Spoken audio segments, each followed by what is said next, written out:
Dunia teknologi tidak hanya memberikan perkembangan terhadap peradaban, namun juga dapat menimbulkan beberapa bencana.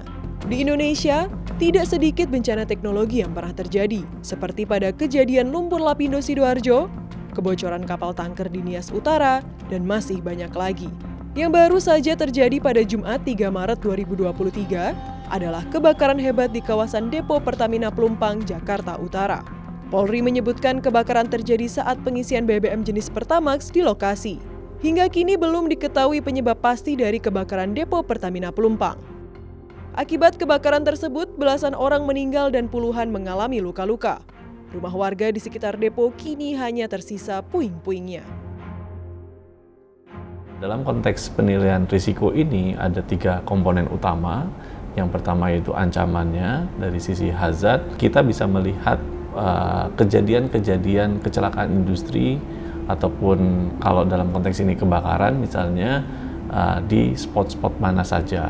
Kemudian kita juga harus menilai kira-kira dari sistem masyarakatnya, dari sistem permukimannya gitu ya, sisi kerentanannya, kerentanan ekonomi, kerentanan sosial maupun kerentanan fisiknya.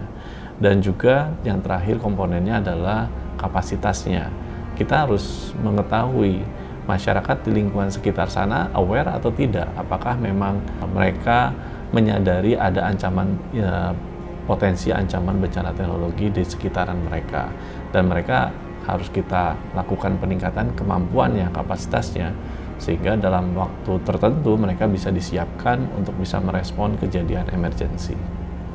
Dugaan sementara penyebab bencana ini adalah kebocoran pipa penerimaan BBM dalam jumlah banyak sehingga membuat api cepat membesar.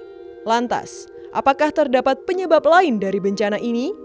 Sebelum kita ngomong masalah khususnya ledakan, sebenarnya ada 3 kejadian atau kecelakaan yang umum terjadi di industri kimia, yaitu pertama adalah kebakaran, kemudian ledakan, kemudian yang ketiga adalah toxic release ataupun penyebaran racun.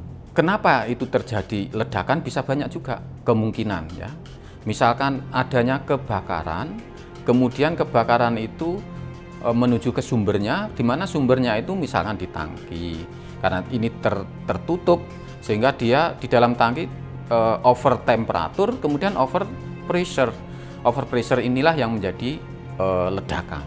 Kebakaran itu tentu saja terjadi jika ada namanya segitiga api, ya. Ada bahan bakar, ada oksidator. Oksidator ini bisa udara, dalam hal ini oksigen, dan juga ada pemantik. Kalau kebakaran menuju ke satu tempat tertutup, di situ over temperatur, over pressure, jadi ledakan. Bisa juga ledakan itu terjadi bukan kebakaran dulu, tetapi di industri kimia sendiri, misalkan di dalamnya itu ada reaksi eksotermis misalkan.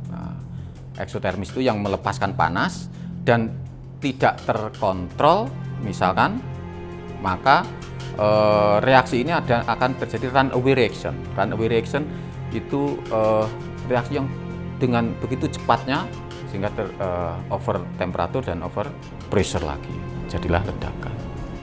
Dalam mencegah bencana teknologi yang terjadi, dapat dilakukan penanggulangan yang efektif dengan mempertimbangkan konsep lingkungan, kapasitas, dan parameter.